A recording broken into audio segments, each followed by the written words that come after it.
All right, we're going to get straight to these because today we're a little frustrated, these topics, and we want you guys at home to really let it out if you're feeling frustrated. We are in the middle of a pandemic that has now killed more than 200,000 Americans. So now more than ever, we're all looking for information we can trust to keep our loved ones safe.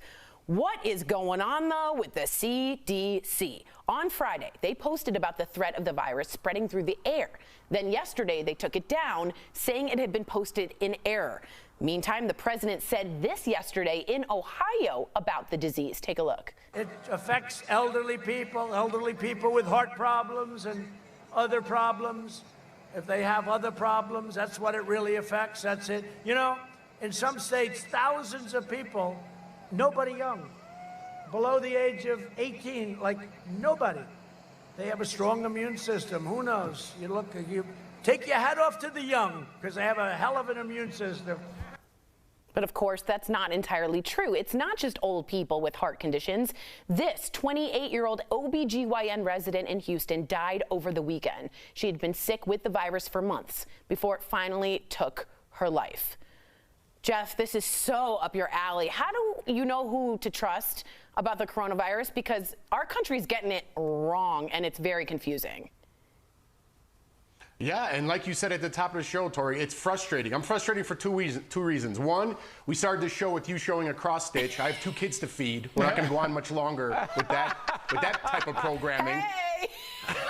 Run the world. And on a serious note, Tori, I've been saying this for months, but nobody cares about it, right? I've been saying the CDC has gotten things wrong from the very beginning, and they have. It's not completely their fault because this is a brand new disease, and we don't know exactly what's going on with it even to this day. But they've gotten their information wrong a lot of times. Trump, I mean, I'm not going to go to Trump if I need a mechanic. I don't care what Trump has to say about medical issues, right? I understand he's our president, but you have to take that information that Trump gives you with a grain of salt. So, I mean, I don't know who to listen to. I listen to our very own Dr. Payal Kohli, who doesn't have a political agenda, and it's making me think the CDC might have a political agenda in this. So if you want to talk about frustrated, put me at the top of that list because I don't trust anybody.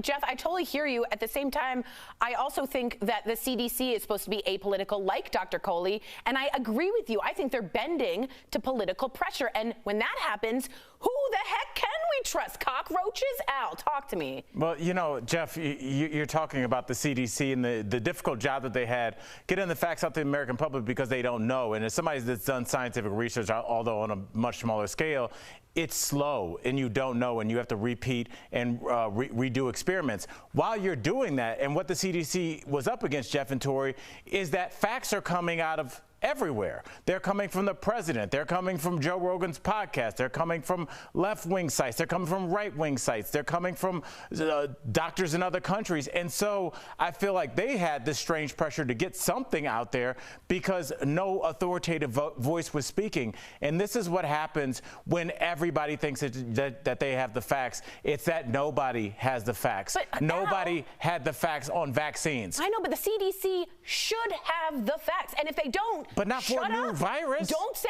anything and make us confused. But if they shut up, then that's going to open up Pandora's box to everybody just saying whatever. And they're saying, we're not getting anything from the CDC. I'd rather get the fact than hear it, then it's not right, then it's right. Now I don't trust anything. Am I right? Jeff, what do you think? How can you, Tori, when they're lying to us? I mean, Dr. Fauci admitted that he lied to us from the beginning about wearing masks because he didn't want people hoarding masks. I get the reason he lied to us, but how do we know from the very beginning of this thing that anyone's telling us the truth when they started off with a lie? Yeah. You know, that's kind of where I'm at. I totally hear you. And why is this not the same in any other developed country? Why is it that it's all working for them and not for us? So write us in, Facebook, YouTube. We'd love to hear from you.